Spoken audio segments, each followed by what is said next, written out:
नमस्कार दोस्तों, maths magic पर आप लोगों का स्वागत है। दोस्तों, जैसा कि हम बताए हुए थे कि 7 इंपोर्टेंट चैप्टर है क्लास 10th के लिए। उसमें त्रिकोणमिति का पूरा बता दिए हैं। निर्देशांक ज्यामिति अब पढ़ेंगे। निर्देशांक ज्यामिति सबसे पहले हम ऑब्जेक्टिव पढ़ेंगे, ब्रिलियंट क्वेश्चन बैंक का ऑब्जेक्टिव। ये बहुत ज्यादा इंपॉर्टेंट है, कम से कम 13 क्वेश्चन ऑब्जेक्टिव पूछता है, 13-14। उसके बाद लघुतरीय भी पूछता है, तो इसको अच्छे से पढ़ लेना है। सबसे पहले इसका थोड़ा बेसिक रिवीजन करते हैं। बेसिक में क्या है कि सबसे पहले इसमें फॉर्मूला है दूरी। कोई दो बिंदु दिया रहेगा, दो बिंदु का अगर दो बिंदु है, इसका निर्देशांक मान लो ए, ये ए बिंदु है, इसका निर्देशांक मान लो x1 है और y2 है, x1 और y1 है। ए बिंदु है, ए बिंदु है और ये बी बिंदु है। इसका निर्देशांक मान लो x1 y1 है और इसका निर्देशांक मान लो x2 y2 है। तो ए और बी के बीच का दूरी निकालने का सूत्र होता है, जिसको दूरी सूत्र बोलते हैं। ए और बी के बीच का दूरी क्या होगा? दो अगर बिंदु दिया रहे तो उस दोनों दो बिंदु के बीच में दूरी क्या होगा?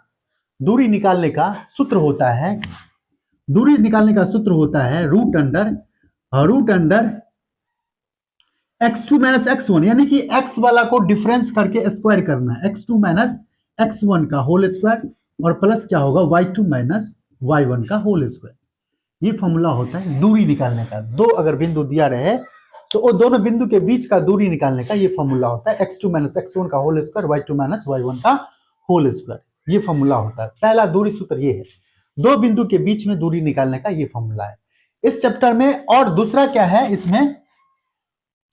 विभाजन सूत्र है। उसका दूसरा क्या है? विभाजन सूत्र दूरी निकालने का, एक मिनट, दूरी निकालने का ये फॉर्मूला है, दूरी ए बी इक्वल टू ये फॉर्मूला हो, विभाजन सूत्र। उसके बाद दूसरा है, अगर दो बिंदु दिया है तो दो बिंदु से क्या बनेगा? रेखाखंड बनेगा। रेखाखंड जैसे ए बिंदु है, इसका निर्देशांक है x1 y1, यहां पर लिखते हैं। इसका निर्देशांक है x1 y1 और इसका निर्देशांक है मान लो x2 y2। ठीक है, इस दोनों बिंदु के बीच में कोई ऐसा, इस दोनों बिंदु से क्या बनेगा? एक रेखा बनेगा, रेखाखंड।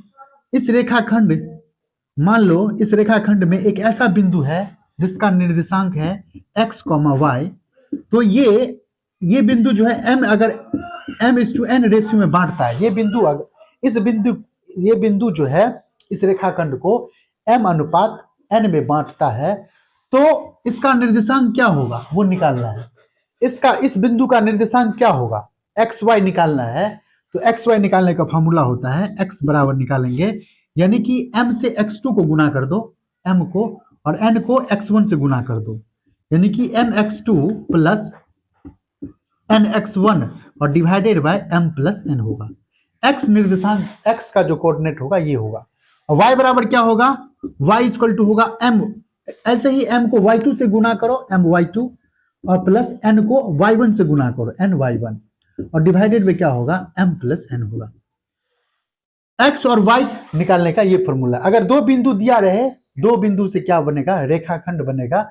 अगर रेखाखंड में एक ऐसा बिंदु जो उस रेखाखंड को अगर m/n में बांटता है, तो उस बिंदु का क्या निर्देशांक होगा? निर्देशांक निकालने का ये फॉर्मूला है। निर्देशांक क्या होगा? ये x बराबर ये होगा, y बराबर ये होगा। m को x2 से गुना करो, n को x1 से। x वाला अगर निकालना है तो x से गुना करना है, x कोऑर्डिनेट से गुना करना, x कोऑर्डिनेट से, y को y से। ये समझो, ये सेक्शन फॉर्मूला है, यानी विभाजन सूत्र, बांटने वाला सूत्र।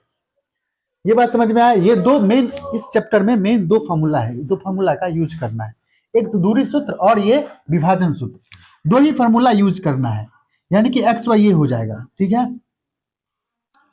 अब ध्यान से समझना है।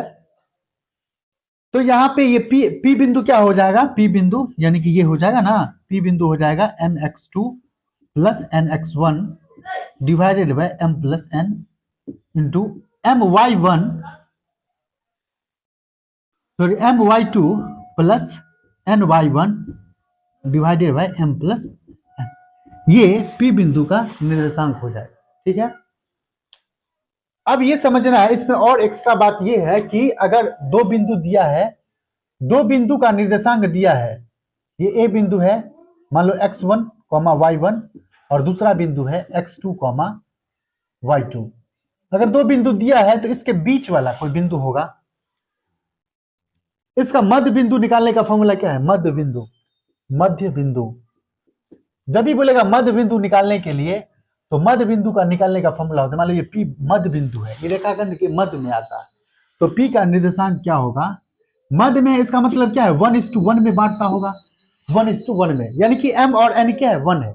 अगर m और n 1 देंगे यहाँ पे तो x बराबर क्या होगा? x1 plus x2 divided by m मतलब डिवाइडेड बाय 2 होगा। एक और एक m प्लस n होता है ना, एक और एक क्या होगा? 2 होगा। यानी कि मध्य बिंदु अगर निकालना रहे तो x1 plus x2 divided by 2 होगा। y बराबर क्या होगा? y1 plus y2 divided by 2 होगा। मध्य बिंदु निकालने का ये फॉर्मूला आता है, ये याद रखना कि मध्य बिंदु जब भी निकालेंगे तो ये होगा x1 plus x2 divided by 2 और y1 प्लस। तो दो बिंदु के बीच में दूरी निकालने का फॉर्मूला, और अगर दो बिंदु दिया गया है और उसमें बीच में कोई बिंदु जो m/n रेशियो में बांटता है तो विभाजन सूत्र भी बता दिए हैं कि क्या होगा। ये सब पहले से सीखा होगा। अब क्वेश्चन से पूरा ना, जब क्वेश्चन बनाएंगे ऑब्जेक्टिव भी, ऑब्जेक्टिव कैसे शॉर्ट में बनाया जाएगा, यानी कि कम समय में कैसे बनाएंगे वो भी यहाँ पे सीखेंगे, ऑब्जेक्टिव बनाने का तरीका, और उसी में पूरा रिवाइज भी होगा। ठीक है, इतना तो समझ में आ गया ना सबको कि दूरी निकालने का फॉर्मूला क्या होता है और ये विभाजन सूत्र क्या होता है। और अगर मध्य बिंदु दिया रहेगा तो x1 plus x2 divided by 2 होगा और y1 plus y2 divided by क्या होगा? 2 होगा। एक और चीज यहाँ पर सीख लो, वैसे क्वेश्चन बनाते वक्त पूरा सीखेंगे। ये मान लो ये है a और ये a बिंदु है जिसका x1 y1 इसका निर्देशांक है, इसका निर्देशांक है x2 y2। अगर ये पूछेगा कि इसका निर्देशांक मान लो xy है तो xy है या कुछ दिया, ये बिंदु दे दिया जाएगा, बोलेगा किस अनुपात में बांटता है, तो हमेशा मानना है k:1 अनुपात, k:1 अनुपात में बांटता है, ये मानना है। अगर किस अनुपात में, जैसे ही क्वेश्चन रहे किस अनुपात में ये बिंदु रेखाखंड AB को बांटता है, तो हमेशा करना है k:1 अनुपात, यानी कि ऑब्जेक्टिव बनाते वक्त। वैसे m अनुपात n भी लिख सकते हैं, लेकिन अभी क्वेश्चन बनाते वक्त ये सब देखेंगे। अब हम चलते हैं ब्रिलियंट के क्वेश्चन बैंक जो है, ब्रिलियंट क्वेश्चन बैंक में जो ऑब्जेक्टिव है सबसे पहले वो देखेंगे। 7.1 का ऑब्जेक्टिव देखेंगे, 7.1 का ऑब्जेक्टिव, इसमें जो इंपॉर्टेंट होगा वही बताएंगे और बाकी तुम लोगों का आता ही होगा। अगर दिक्कत होगा तो कमेंट में बोल सकता है कि ये दिक्कत है। 7.1 में जो भी हमको इंपॉर्टेंट लगता है वो हम बताते हैं, और ये बहुत ज्यादा इंपॉर्टेंट है, इसको ध्यान से सीखना है। क्वेश्चन बनाते वक्त सब हम सीखेंगे। तो सबसे पहले इसमें क्वेश्चन नंबर देखेंगे 18। इसमें हम 18 क्वेश्चन देखिए। 18 नंबर क्वेश्चन ये है कि ये बताओ ऑब्जेक्टिव, ये ऑब्जेक्टिव है, ऑब्जेक्टिव का 18 7.1 ऑब्जेक्टिव है 7.1, ऑब्जेक्टिव 7.1 का 18 नंबर क्वेश्चन। ऑब्जेक्टिव 7.1 का 18 नंबर क्वेश्चन ये है कि एक्स अक्ष का समीकरण क्या होगा? एक्स अक्ष का समीकरण क्या होगा? एक्स अक्ष का समीकरण है, सब ध्यान से समझना है, एक्स अक्ष का समीकरण है। इसमें यह भी पूछा जा सकता था वाई अक्ष का समीकरण है, तुम समझती हो? एक्स अक्ष का समीकरण क्या है, इसमें ऑप्शन में दिया है कि क्या होगा, ध्यान से समझो। एक्स अक्ष का समीकरण, ये हम जानते हैं कि ये क्या है, ये एक्स अक्ष होता है ना, ये एक्स अक्ष है कि नहीं है, और ये क्या है? वाई अक्ष है ना। ध्यान समझो, इसका इस पे ना ये जो रेखा है ये वाई अक्ष, इस पे एक्स बराबर हमेशा क्या होगा? एक्स क्या होगा यहाँ पे? एक्स बराबर क्या होगा? 0 होगा कि नहीं होगा ना। वाई अक्ष पे हमेशा एक्स क्या होता है? 0 होता है। कोई भी बिंदु लेंगे, मान लो यहाँ पे कोई बिंदु है तो एक्स तो 0 है ना, 0 है ना, एक्स क्या है? 0 है कि नहीं है। इस पे कोई भी बिंदु लेंगे एक्स मतलब वाई अक्ष पे, वो एक्स क्या होता है? वहां पे 0 होता है कि नहीं। और ये एक्स अक्ष पे y क्या होता है, x अक्ष पे y क्या होता है ये बताओ। x अक्ष पर कोई भी लेंगे, कोई भी बिंदु लेते हैं तो y बराबर क्या होता है, 0। y बराबर क्या होता है, 0। तो यहाँ पे ध्यान से समझो, बोर्ड पर ध्यान दो सब। यहाँ पे x अक्ष का समीकरण क्या होता है, y बराबर 0। x अक्ष का समीकरण क्या होगा, y बराबर 0। और y अक्ष का समीकरण क्या होगा, x बराबर 0। ये बात समझ में आया कि नहीं। y अक्ष पे हमेशा x क्या होता है, 0 होता है, तो x बराबर क्या होगा, 0। इसका समीकरण, y अक्ष का समीकरण पूछेगा एग्जाम में तो क्या बोलेंगे, x बराबर 0 होगा। जबकि x अक्ष का समीकरण क्या होता है, y बराबर 0, क्योंकि इसमें y क्या होता है, 0 होता है। तो यहाँ पे पूछा गया x अक्ष का समीकरण क्या होगा, तो x अक्ष का समीकरण क्या होगा, y बराबर 0। y बराबर क्या होगा, 0 होगा। होगा कि नहीं होगा, y बराबर क्या होगा, 0। y बराबर 0 यानी कि x अक्ष का समीकरण क्या होगा, y बराबर 0, यानी कि y उस पे 0 होता है। ये बात समझ में है। ये क्वेश्चन नंबर था 18। ऐसे ही पूरा अच्छा से समझेंगे। एग्जाम में अगर पूछता y, यहां पे रहता y अक्ष का समीकरण क्या होगा, तो y अक्ष का समीकरण क्या होगा, उल्टा कर देना, x बराबर 0 क्या होगा। समझ में आया सबको। इसके बाद क्वेश्चन नंबर देखेंगे 19 नंबर। इसका 19 नंबर क्वेश्चन है, x अक्ष पर किसी बिंदु के निर्देशांक का रूप होगा। x अक्ष पर, यहाँ पे 19 नंबर में क्वेश्चन है, 19 नंबर ना, सॉरी, y बराबर यहाँ पे क्वेश्चन 19 नंबर ये है कि y बराबर 10 का आलेख कैसी सरल रेखा होगी, कैसी सरल रेखा होगी, सब बोर्ड पर ध्यान दो। y बराबर 10 का आलेख कैसी सरल रेखा होगी। y बराबर 10 का, y बराबर जो 10 होगा आलेख कैसी सरल रेखा होगी। तो y बराबर 10 किधर होगा, y बराबर 10, y बराबर 10। यहां पर ध्यान से समझो, y बराबर, यहाँ पे y, यहाँ पे जैसे यहाँ पे कोई बिंदु है तो 0,2 होता है ना, 0,2 होता है कि नहीं। यहाँ पे y बराबर 10 होगा मान लो, तो 0, क्या होगा, 10 होगा। इस पे अगर हम बोला कि y बराबर 10 का आलेख कैसी सरल रेखा होगी, y बराबर 10, तो y बराबर 10 जो होगा ना, वो ध्यान समझो, y बराबर 10 अगर देखेंगे तो y बराबर जो 10 होगा ये ऐसा लाइन होगा, y बराबर 10। ये y बराबर क्या होगा, 10 का होगा, y बराबर 10 है। यहाँ पे y हमेशा क्या होगा, 10 ही होगा। ये बात समझ में आ जाओ, y बराबर क्या होगा, 10 होगा। ये समझ में आया, y बराबर क्या होगा, 10। कोई भी बिंदु यहां पे लेंगे, बोर्ड पर ध्यान दो सब, ये 0,10 है, तो y बराबर जो 10 होगा वो कैसी सरल रेखा होगा। तो इस पे देखो, अगर कोई भी बिंदु यहां पे लेंगे, मान लो यहाँ पे कोई भी बिंदु लेंगे तो ये y तो 10 ही होगा ना, यहाँ पे x को चेंज हो जाएगा, लेकिन y तो हमेशा 10 ही होगा ना। तो y बराबर, इस रेखा पे y हमेशा 10 होगा कि नहीं होगा। इस रेखा पे y क्या होगा, 10 ही होगा ना, y 10 होगा। तो ये एक रेखा बन गया, ये एक रेखा सरल रेखा है जो कि x अक्ष के समांतर है, जो कि x अक्ष के क्या है, समांतर। y बराबर 10 जो है, y बराबर 0 है ना, ये y बराबर 0, ये क्या है, y बराबर 10। तो y बराबर 10 का आलेख कैसी सरल रेखा होगी, तो x अक्ष के क्या होगा, समांतर। x अक्ष के क्या होगा, समानांतर। x अक्ष के समानांतर है ना, x अक्ष के क्या होगा, समांतर होगा। तो ऑप्शन में क्या दिया है, x अक्ष के क्या होगा, समांतर। x अक्ष के समांतर होगा कि नहीं होगा, ऑप्शन नंबर 1 होगा ना। y बराबर 10 जो होगा, y बराबर 10, याद रखना इसका उल्टा, y बराबर जो 10 होगा वो क्या होगा, x अक्ष के समांतर होगा। अगर यहां पे दिया रहता है x बराबर 10 का आलेख कैसी होगी, कैसा सरल रेखा होगा, x बराबर 10 रहता तो ये क्या होगा, ये बताओ।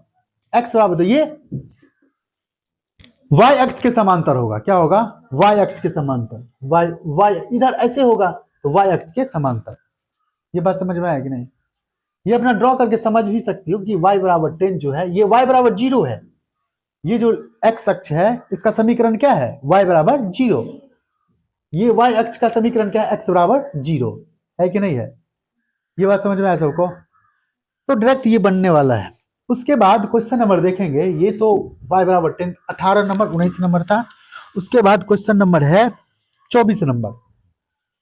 देखो, y अक्ष के सभी बिंदुओं का भुज होता है। भुज कोई भी बिंदु का निर्देशांक जो होगा, कोई भी बिंदु है, मान लो यहाँ पे कोई बिंदु है, मान लो P बिंदु है, इसका निर्देशांक है 2,4 2,4 है। कोई बिंदु P है जिसका निर्देशांक है मान लो 2,4।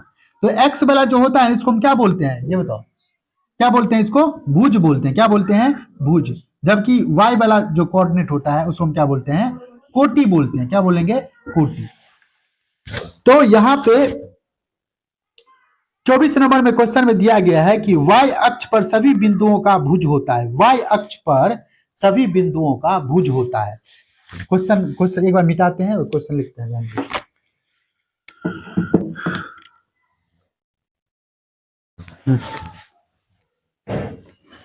अक्ष पर क्वेश्चन ये है कि y अक्ष पर सभी बिंदुओं का भुज होगा। y अक्ष पर सभी बिंदुओं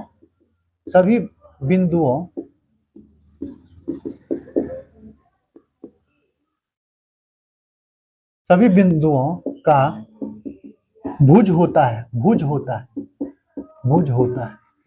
सब बोर्ड पर ध्यान दो सभी। क्वेश्चन नंबर ये है कि y अक्ष पर सभी बिंदुओं का भुज होता है। भुज, y अक्ष तो ये है, इस पे कोई y अक्ष पर कोई भी बिंदु होगा वो x तो 0 होगा और y क्या होगा, कुछ भी होगा। y कुछ होगा ना। x हमेशा y अक्ष पर क्या होता है, 0।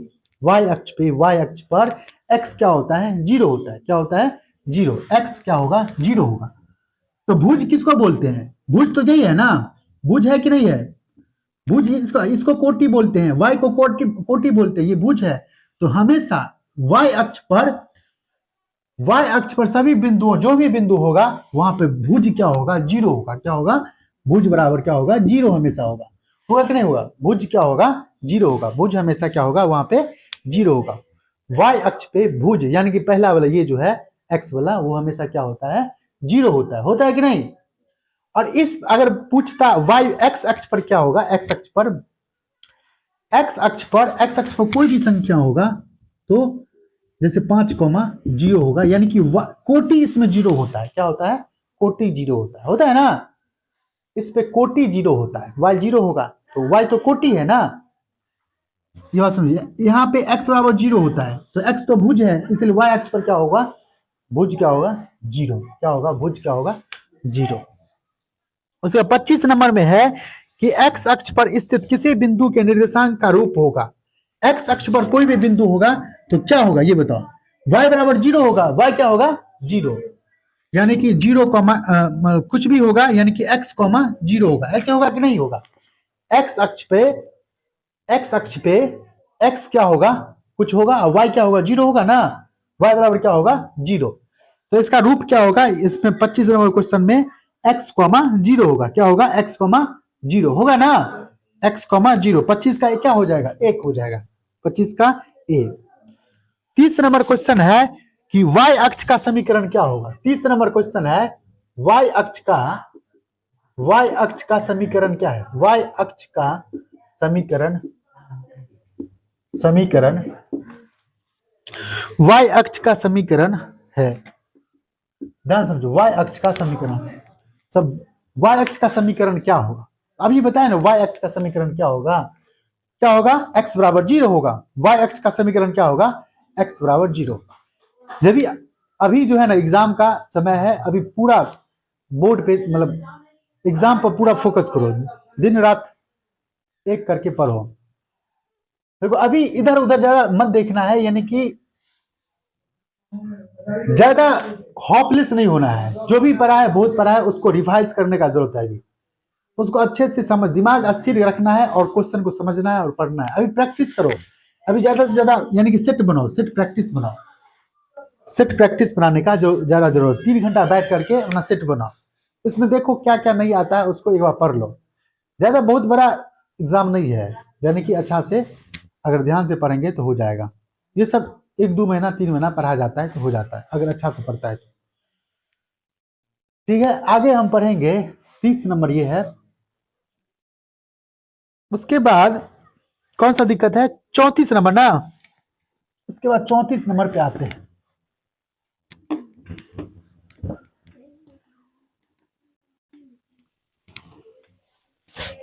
उसके बाद 34 नंबर ये है कि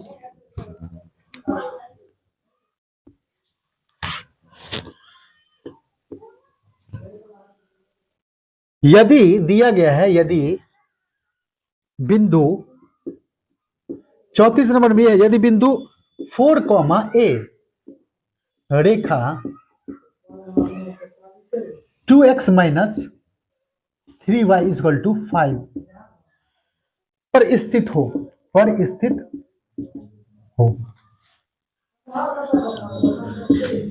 स्थित हो तो a का मान क्या होगा, तो a का मान होगा, a का मान क्या होगा ये निकालना है। यदि बिंदु 4, A, बोर्ड पर ध्यान दो सब, यदि क्वेश्चन है यदि बिंदु 4, A रेखा 2x माइनस 3y बराबर 5 पर स्थित हो तो a का मान क्या होगा। बोर्ड पर ध्यान दो, कोई भी रेखा है, इसमें हम बताए थे कोई भी ये समीकरण है वो एक रेखा देता है, रेखा बहुत सारा बिंदु से मिलकर के बना है ना। ये समीकरण क्या देगा, ग्राफ पे एक रेखा देगा, रेखा में बहुत सारा अनगिनत क्या है बिंदु है, कोई भी रेखा अनगिनत बिंदु से मिलकर के बना होता है, तो हर बिंदु का कुछ ना कुछ क्या होगा, निर्देशांक होगा। क्या होगा, निर्देशांक। हर बिंदु का कुछ ना कुछ क्या होगा, निर्देशांक होगा। हर बिंदु का निर्देशांक होगा ना, हर बिंदु का कुछ ना कुछ निर्देशांक होगा। बोल रहा है कि ये बिंदु जो है ना, ये बिंदु 4, A इसी लाइन पे है, यानी कि x बराबर 4 और y बराबर a है, यानी कि x बराबर 4, तो यानी कि इसको, ये जो बिंदु है इसको संतुष्ट करेगा, यानी कि इसमें डालेंगे तो 0 के बराबर आना चाहिए या 5 के बराबर आना चाहिए। तो ये x बराबर 4 और y बराबर जो x यहाँ पे देखेंगे तो क्या है, x बराबर यहाँ पे क्या है, a है, और y बराबर x बराबर 4 है और y बराबर क्या है, a है ना। इस समीकरण में x और y का वैल्यू दे दो, तो 5 के बराबर आना चाहिए। इसमें अगर हम डालेंगे तो x बराबर क्या है, 4 है, तो 2 गुने 4 होगा ना, 2 गुने 4 होगा, माइनस 3 गुने y का वैल्यू a है ना, तो a बराबर 5 आना चाहिए। यानी कि अगर ये बिंदु इस पे है, ये बिंदु इस लाइन पे है, तो इस लाइन पे है, तो इसको सेटिस्फाई करेगा ये बिंदु, यानी कि x y का जो वैल्यू इसमें डालेंगे तो 5 के बराबर आना चाहिए। समझ में आया कि नहीं, एक्स वाई का वैल्यू x बराबर 4 और y बराबर a है, इसको इसमें डालेंगे तो सेटिस्फाई करना चाहिए। तो 2x के जगह 4 डाल दिए और y के जगह पर क्या डाले हैं, a डाले हैं, तो 4 दूना 8 होगा, माइनस 3 होगा, 3a होगा बराबर 5 होगा। इसको इधर लेके आएंगे तो क्या होगा, 3a इक्वल टू क्या होगा, इसको सॉल्व करेंगे तो 3a इक्वल टू होगा, 8 में से 5 गया तो 3 होगा, a बराबर क्या होगा, 3/3 यानी कि 1 होगा। क्या होगा, 1। a बराबर क्या होगा, 1 होगा कि नहीं होगा, a बराबर क्या होगा, 1, यानी कि यहाँ पे a की जगह पर 1 होना चाहिए, तो इसको सेटिस्फाई करेगा। समझ में आया सबको, समझ में आया कि नहीं। अगर कोई भी बिंदु किसी रेखा पे है तो वो बिंदु उस रेखा पर सेटिस्फाई करता है, उस रेखा को सेटिस्फाई करता है। समझ में आया कि नहीं। और कौन सा दिक्कत है, और कौन सा दिक्कत है, 48 नंबर ना,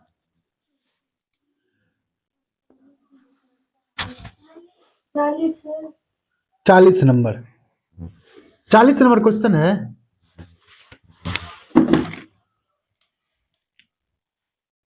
इसके बाद ये क्वेश्चन नंबर 40 है। 40 में क्वेश्चन में यह दिया गया है कि यदि किसी बिंदु B से x अक्ष पर डाले गए लंब की लंबाई है 10। यहाँ पे थोड़ा कॉमन सेंस की बात है, यहाँ पे ध्यान दो कि अगर ये x अक्ष है, ये y अक्ष है, ये x है, ये क्या है, y अक्ष है ना। ये 0 होता है जिसको मूल बिंदु बोलते हैं, इसको बोलते हैं ना, जहां पे x अक्ष और y अक्ष प्रतिच्छेद करता है, मूल बिंदु होता है ना। इधर क्या होगा, 1 2 3 ऐसे करके होगा।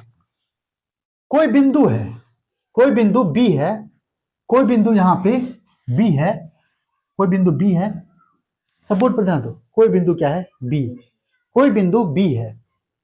यहां पर बोला कि किसी बिंदु बी से एक्स अक्ष पर डाले, यह बिंदु मान लो ये है, एक्स अक्ष पर डाले गए जो लंब की लंबाई है, एक्स अक्ष पर डाले गए लंब की लंबाई कितना है, 10 है। कितना है, 10।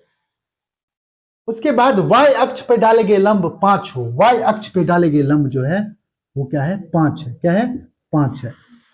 तो बोला गया कि b का निर्देशांक क्या होगा, b का निर्देशांक क्या होगा।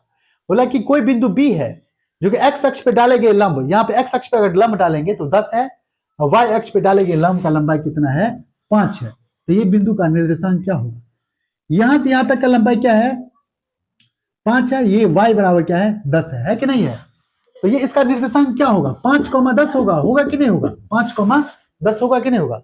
x इधर जाएगा तो इधर 5 है ना, ऐसे ही निर्देशांक निकालते हैं निर्देशांक, 5, क्या होगा, 10। 5 यहाँ पे क्या है, यहां से यहां तक का डिस्टेंस है, यहां से यहां तक का लंबाई को 5 बोलेंगे x वाला, और 10 क्या है, एक्चुअली यहां से लेके ऊपर तक का लंबाई क्या है, 10, यही ना होगा। तो b का निर्देशांक क्या होगा, 5,10। b का निर्देशांक क्या होगा, 5,10। एक्स अक्ष पर जो डाले गए लंब होता है एक्चुअली y होता है। क्या होता है, ये याद रखना, x अक्ष पर डाले गए लंब क्या होगा, y कोऑर्डिनेट होगा, और y पे डाले गए लंब क्या होगा, x कोऑर्डिनेट होगा। y अक्ष पर डाले गए लंब जो होगा वो डायरेक्ट ऐसे बनाने, उधर एग्जाम में डायरेक्ट बनाना ना कि x अक्ष पर डाले गए लंब क्या होगा, y कोऑर्डिनेट होता है, y होता है, जिसको कोटि बोलते हैं। क्या बोलते हैं, और x अक्ष y पर जो डाला गया लंब है एक्चुअली क्या होगा, वो x होता है। क्या होता है, x। उल्टा, समझ में आया कि नहीं, भूत जिसको बोलते हैं, ये बात समझ में आया सबको। यानी कि x अक्ष पर डाले गए लंब जो होगा 10, वो एक्चुअली y होता है, y होगा ना। तो 5, क्या होगा, 10 आंसर होगा। b का निर्देशांक क्या होगा, 5,10। ये बात समझ में आया सबको, 5,10। और कौन सा दिक्कत है,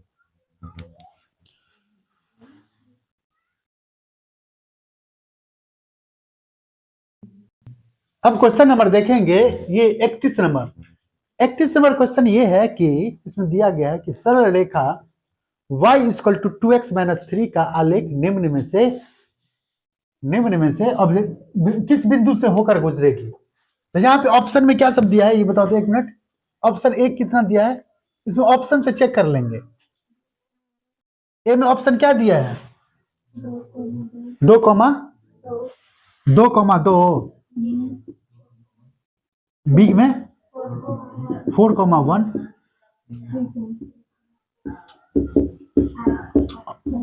कितना है 5,6 ना, हर 7। इसमें देखो, इसमें ना चेक करेंगे, जो बिंदु इसको सेटिस्फाई कर जाए, जो बिंदु वही आंसर होगा। बोला कि किस बिंदु से होकर गुजरेगी, तो कौन सा बिंदु इस लाइन तो सेटिस्फाई करवा लो। x बराबर यहाँ पे क्या है, 4। इसमें देखो, इसमें क्या है, x बराबर 2 है ना, इसमें x बराबर 2 डालो तो y का वैल्यू कितना आता है। इसमें अगर x बराबर 2 डालेंगे तो y बराबर कितना होगा, बताओ तो। 2 दूना 4 में से 3 गया तो कितना होगा, 1 होगा ना। तो ये नहीं हुआ, 1 तो नहीं है यहाँ पे, तो गलत है, नहीं ना होगा। ऐसे ही अगर x बराबर अगर हम 4 डालेंगे, x बराबर अगर 4 डालेंगे तो 4 दूना 8 हो जाएगा, यहाँ पे 8 में से 3 गया तो क्या होगा, 5 आया, y बराबर 5 नहीं आया, ये नहीं होगा। अब इसमें डालेंगे x बराबर 3 डालेंगे तो 2 तिया 6 में से 3 गया तो कितना होगा, 3 होगा ना। तो y बराबर 3 में नहीं, ये 4 है, ये भी नहीं होगा। इसमें अगर x बराबर 5 डालें, x बराबर क्या डालेंगे, 5, 2 गुने 5 माइनस 5 दूना 10 में से 3 गया तो कितना होगा, 7 होगा ना, y बराबर 7 आया ना, तो y बराबर 7। x बराबर 5 डालते हैं तो y बराबर कितना आता है, 7 आता है। इसका मतलब ये ऑप्शन नंबर डी होगा। ये बिंदु इस रेखा में, इस बिंदु से मतलब ये बिंदु जो है इस रेखा से होकर, मतलब इस रेखा पे ये बिंदु है, समझ में आया कि नहीं। ये बिंदु जो है इस रेखा पे है, यानी कि ये बिंदु जो है इस रेखा पे है। ये रेखा बहुत सारा बिंदु से मिलकर बना है ना, जिसमें एक बिंदु ये भी होगा, क्योंकि इसको सेटिस्फाई करता है। x का मान डालते हैं तो y का वैल्यू आता है, समझ में आया कि नहीं। तो ये बिंदु होगा, समझ में आया सबको। इसके बाद देखेंगे 48 नंबर क्वेश्चन। देखो 48 नंबर क्वेश्चन ये है कि यदि 0,0 मूल बिंदु होता है ना, मूल बिंदु का निर्देशांक क्या होता है, 0,0। और बिंदु P के निर्देशांक है 3,4। तो दूरी OP कितना होगा? OP ऐसे कर लेंगे, अपना ध्यान से समझो। ये है, ये 0,0 है, मूल बिंदु है, और कोई P बिंदु है जिसका निर्देशांक क्या है? 3,0 है। क्या है? 3,4 है। तो यहाँ पे 3 का मतलब ये है कि x बराबर 3 है, ये यहाँ से यहाँ तक का दूरी 3 है ना? ये y बराबर 4 है, ये है ना? है कि नहीं है? यानी कि अब ये दूरी कितना होगा? ये दूरी कितना होगा? तो ये 3 है, ये क्या है? 4 है।